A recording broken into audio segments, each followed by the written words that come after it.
இருக்கு. இனி வீட்லயே பானிபூரி செய்யலாம் எல்லாரும். ஆச்சி பானிபூரி கிட். தமிழர்களை பார்த்து காட்டு மிராண்டி என சொல்கிறார் என்றால் என்ன கொழுப்பு இருக்கணும் என மத்திய அமைச்சர் தர்மேந்திர பிரதானை அமைச்சர் துரைமுருகன் வறுத்தெடுத்தார். தமிழகத்தை வஞ்சிக்கும் மத்திய அரசை கண்டித்து வேலூர் மாவட்டம் காட்பாடியில் நடைபெற்ற பொதுக்கூட்டத்தில் பேசிய அவர், நாவை அடக்கி பேசுங்கள் என முதலமைச்சர் மு.க.ஸ்டாலின் கூறியதற்கு மத்திய கல்வித்துறை அமைச்சர் 100 முறை கும்பிட்டு மன்னிப்பு கேட்டதாக பெருமையுடன் தெரிவித்தார். ஒரு மந்திரி சபையில் இருந்து தமிழன் காட்டு மிராண்டின்னு சொல்றான்னு கேட்டார். என்ன பொறுப்பு இருக்கணும். எங்களை பார்த்தாப்பா அது காட்டு மிராண்டி சொல்றது? எங்களுடைய 5000 ஆண்டுகளுக்கு முன்னாலே சிந்துவெளி நாகரிகத்தை கண்டுபிடித்தவன் பாட்டனும் இலக்கியத்தில், யாதனத்தில், புத்தகத்தில், சாதகத்தில் ஒளி போட்டவன் தமிழர். அந்த தமிழ் காக்க தமிழன். நான் ஒரே ஒன்று சொல்றேன். அவர் சொன்னாரு, நீ ஹிந்தி தேசமா பார்க்கிற, யாரும் ஊரே யாவரும் கேள்வி சொன்னவன் தமிழன். அந்த தமிழனுக்கு மற்ற இலக்கியம் இலக்கணம் பேசலாம் வேணாங்க. நாங்க டெய்லி குடிப்போம். குடிச்சா 2 வேளை குடிக்கணும். இந்த ஊர்ல குடிக்காதவனே இருக்க மாட்டான். முழு முடியலன்னா கூட தண்ணி கிட்டி போதுதான் கட்டுவான்.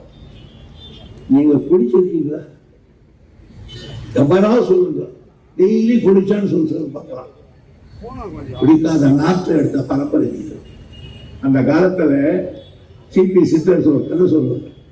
என்ன காரணம்னா, ஒரு மாட்டுக்கு நோய் வந்து அழுகி பாடியெல்லாம் உண்டு, தவிர்க்க முடியாத துர்நாற்றமா. அது ஒரு ஆணி அடிச்சு கட்டி நான் போட்டுக்கிறேன். இந்த பசுவை போய் இந்த மாட்டை போய் எவனா தொட்டுட்டு வந்தா அவனுக்கு 1000 ரூபாய். ஒருத்தர் கொஞ்சம் தூரம் போனான், திரும்பி என்னடா உடனே கொடுத்தா 1000 காட்டி கொடுத்த வயிறு போயிட்டான். இன்னொருத்தர் போன இப்படி எல்லாரும் போயிட்டான். நம்ம ஆளுக்கு தமிழ் போனா ஓடி வந்துட்டான். ஆந்திராக்காரன் போனா கொஞ்சம் இப்படி பார்த்தா, பீகார்ல ஒரு எட்டி பார்த்தா, வடநாட்டுக்காரன் ஒருத்தர் தான் நான் போறேன்னா இவன் போலாம் பாருங்க. அந்த மாடு அறுத்துக்கிட்டு ஓடி போயிடுச்சு. இவன் நாட்டம் பொறுக்க முடியாம. அந்த காலத்துல சிபிசி சொன்னதெல்லாம் ஞாபகம் இருக்கு. ஆகையினால குடிக்காம இருக்கிற ஒரு பரம்பரை நீ. உடல் 2 நாகரிகம்னா ஒண்ணுங்க. புறநாகரிகம், அகநாகரிகம். அந்த புறநாகரிகம்னா குளிச்சு நீட்டா இருக்கிறது புறநாகரம். அகநாகரிகம்னா ஒழுங்காவது இருக்கிறது, மனித தன்மை ஊட்டோடு இருப்பது. இது எதுவுமே நீங்க இல்லையே, எதுவுமே செய்யப்பட்டு வரலையே. ஆனா இந்தியாவின் அரசியல் சட்டத்தில் இந்தியாவுக்கு 75 சுதந்திரம் வந்தாச்சு. ஒரு மத்திய மந்திரி நம்மளை காட்டு மிராண்டி சொன்ன உடனே அவரை பார்த்து அந்த மந்திரிக்கு நாவடக்கம் தேவை என்று சொன்ன ஒரே ஒரு ஆண்மகன் மு.க.ஸ்டாலின் தான். இந்தியாவின் அரசியல் சட்டத்தில் இந்தியாவுக்கு 75 சுதந்திரம் வந்தாச்சு.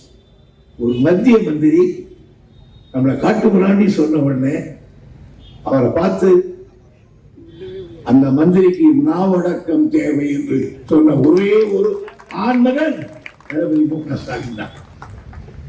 கலைஞருடைய மகன் அல்லவா.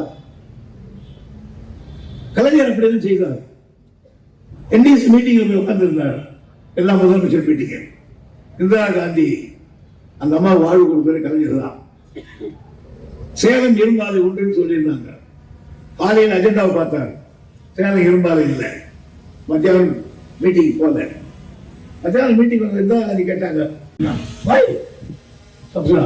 போன் பண்ணாங்க, mister Karunanidhi please come, I will include the Salem project in this work with you.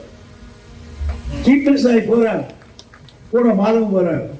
Morarji Desai கடுப்பு கரெக்டா 5 மணிக்கு டைம் கொடுத்தான். போகும்போது ஒரு 5 நிமிஷம் லேட் ஆகி போச்சு டிராபிக்ல.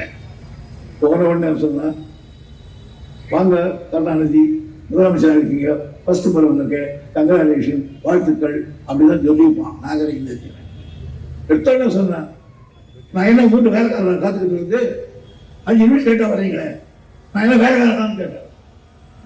கலைஞர் சொன்னாரு, ஐயோ எனக்கு அவன் எதுக்கு உட்காரும் போது உண்டு மேல உட்கார்ற மாதிரி நாற்காலில் உட்காந்தீங்கன்னாரு. உண்டு மேல உட்கார்ந்துலாம். அடுத்து பேச எங்க வந்தீங்க? அப்படின்னு கேட்ட மொராஜி தேசாய். பணம் கேட்கலான்னு வந்தோம். பணமா? அது ஏது என் தோட்டத்தில் காய்க்கிறது சொன்னா.